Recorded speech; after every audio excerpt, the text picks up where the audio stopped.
ओम नमो भगवते वासुदेवाय नमः। श्री सत्यनारायण भगवान की जय हो। आप सभी का सनातन धर्मसार चैनल में बहुत बहुत स्वागत है। मित्रों, आज भाद्रपद पूर्णिमा की आप सभी को हार्दिक शुभकामनाएं। हिंदू धर्म में भाद्रपद मास के पूर्णिमा तिथि का बहुत ही महत्व है। इस पूर्णिमा से श्राद्ध पक्ष प्रारंभ हो जाते हैं, जो कि अश्विन की अमावस्या तक चलते हैं। केवल यही नहीं, बल्कि इसी तिथि से लोग अपने पितरों को याद करते हुए उनके प्रति श्रद्धा प्रकट करते हैं। इसके अतिरिक्त यह भी बात बहुत ही महत्वपूर्ण है कि इस तिथि को श्राद्ध पितृपक्ष का हिस्सा नहीं माना जाता। कहा जाता है कि भाद्रपद पूर्णिमा के दिन व्रत भी रखा जाता है और इस दौरान भगवान सत्यनारायण की कथा सुनी जाती है। आज की वीडियो में हम सत्यनारायण भगवान की कथा सुनेंगे। कथा को प्रारंभ करने से पहले आप सभी से मेरा यह विनम्र निवेदन है कि यदि आप चैनल पर नए आए हैं या आपने इस चैनल को अभी तक सब्सक्राइब नहीं किया है, तो कृपया करके इस चैनल को सब्सक्राइब कर लें, जिससे कि आने वाली इसी तरह की रोचक और ज्ञानवर्धक वीडियोस आपको बिना किसी रुकावट के मिलती रहे। तो चलिए एक बार विघ्नहर्ता गणेश भगवान का मनन करते हुए हम इस कथा को प्रारंभ करते हैं। सत्यनारायण व्रत अर्थात सत्य की पूजा करने वाला व्रत। एक बार योगी नारद जी ने भ्रमण करते हुए मृत्युलोक के प्राणियों को अपने अपने कर्मों के अनुसार तरह तरह के दुखों से परेशान होते हुए देखा। इससे उनका हृदय द्रवित हो उठा और वे वीणा बजाते हुए अपने परम आराध्य भगवान श्री हरि की शरण में हरि कीर्तन करते हुए क्षीर सागर पहुँच गए और स्तुति पूर्वक बोले, हे नाथ, यदि आप मेरे ऊपर प्रसन्न हैं तो मृत्युलोक के प्राणियों की व्यथा हरने वाला कोई छोटा सा उपाय बताने की कृपा करे। तब भगवान विष्णु ने कहा, हे वत्स, तुमने विश्व कल्याण की भावना से बहुत सुंदर प्रश्न किया है, अतः तुम्हें साधुवाद है। आज मैं तुम्हें एक ऐसा व्रत बताता हूँ जो स्वर्ग में भी दुर्लभ है और महान पुण्यदायक है तथा मोह के बंधन को काट देने वाला है, और वह है श्री सत्यनारायण व्रत। इसे विधि विधान से करने पर मनुष्य सांसारिक सुखों को भोगकर परलोक में मोक्ष प्राप्त कर लेता है।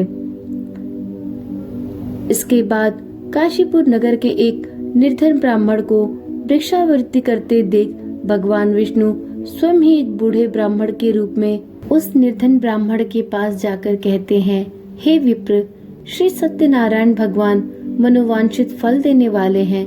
तुम उनके व्रत पूजन करो, जिसे करने से मनुष्य सब प्रकार के दुखों से मुक्त हो जाता है। इस व्रत में उपवास का भी अपना अलग ही महत्व है, किंतु उपवास से मात्र भोजन न ग्रहण करना ही नहीं समझना चाहिए। उपवास के समय हृदय में यह धारणा होनी चाहिए कि आज श्री सत्यनारायण भगवान हमारे पास ही विराजमान है, अतः अंदर व बाहर शुचिता बनाए रखनी चाहिए और श्रद्धा विश्वास पूर्वक भगवान की पूजन कर उनकी मंगलमयी कथा का श्रवण करना चाहिए। सायंकाल में यह व्रत पूजन अधिक प्रशस्त माना जाता है। श्री सत्यनारायण भगवान की कथा बताती है कि व्रत पूजन करने में मानव मात्र का समान अधिकार है, चाहे वह निर्धन हो, धनवान हो, राजा हो या व्यवसायी, ब्राह्मण हो या अन्य वर्ग, स्त्री हो या पुरुष। यही स्पष्ट करने के लिए इस कथा में निर्धन ब्राह्मण, गरीब लकड़हारा, राजा उल्कामुख, धनवान, व्यवसायी, साधु, वैश्य, उसकी पत्नी लीलावती, पुत्री कलावती, राजा तुंगध्वज एवं गोपगढ़ों की कथा का समावेश किया गया है।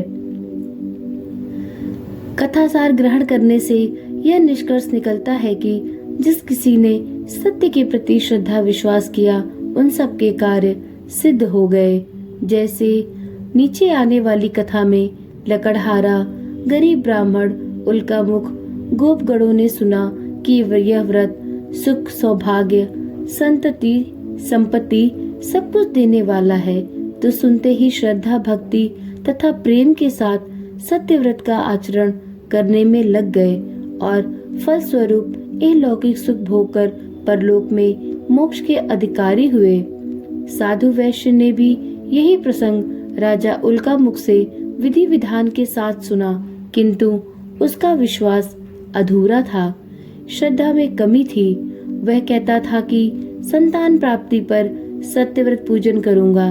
समय बीतने पर उसके घर एक सुंदर कन्या ने जन्म लिया। उसकी श्रद्धालु पत्नी ने व्रत की याद दिलाई तो उसने कहा कि कन्या के विवाह के समय करेंगे। समय आने पर कन्या का विवाह भी हो गया, किंतु उस वैश्य ने व्रत नहीं किया। वह अपने दामाद को लेकर व्यापार के लिए चला गया। उसे चोरी के आरोप में राजा चंद्रकेतु द्वारा दामाद सहित कारागार में डाल दिया गया। पीछे घर में भी चोरी हो गई। पत्नी लीलावती व पुत्री कलावती भिक्षावृत्ति के लिए विवश हो गईं। एक दिन कलावती ने किसी विप्र के घर श्री सत्यनारायण भगवान का पूजन होते हुए देखा और घर आकर माँ को बताया। तब माँ ने अगले दिन श्रद्धा से व्रत पूजन कर भगवान से पति और दामाद के शीघ्र व कुशल वापस आने का वरदान मांगा। श्री हरि प्रसन्न हुए और स्वप्न में राजा को दोनों बंदियों को छोड़ने का आदेश दिया। राजा ने उनका धन धान्य तथा प्रचुर द्रव्य देकर उन्हें विदा किया। घर आकर पूर्णिमा और संक्रांति को सत्यव्रत का जीवन पर्यंत आयोजन करता रहा। फलतः वह सांसारिक सुखों को भोगकर मोक्ष को प्राप्त हुआ।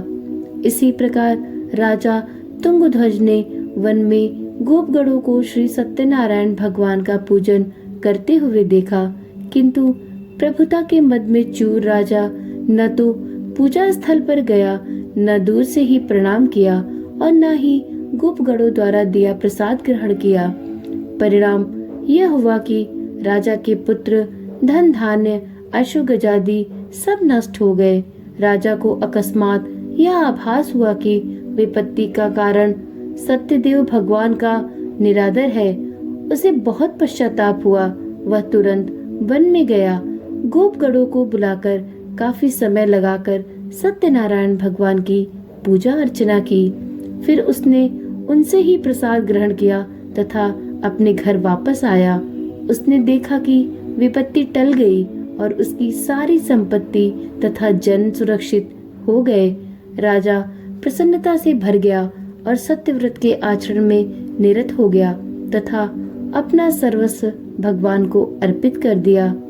इस प्रकार श्री सत्यनारायण व्रत से हमें यही शिक्षा मिलती है कि सत्य रूप ब्रह्म जीवात्म रूप में हमारे अंदर विद्यमान है।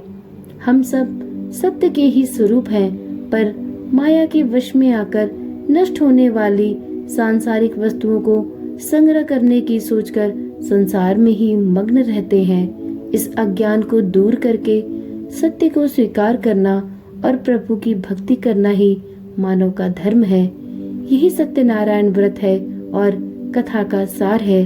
उम्मीद करती हूँ सत्यनारायण भगवान की यह कथा आपको अवश्य ही पसंद आई होगी और सत्य के मार्ग पर चलने की जो राह भगवान विष्णु ने स्वयं दिखाई है, हम उसी पर चलने की प्रेरणा लेते रहेंगे और इसी विश्वास के साथ अपने जीवन की नैया को आगे बढ़ाते रहेंगे तथा प्रभु चरणों में स्वयं को समर्पित कर सत्यनारायण व्रत को अवश्य करेंगे।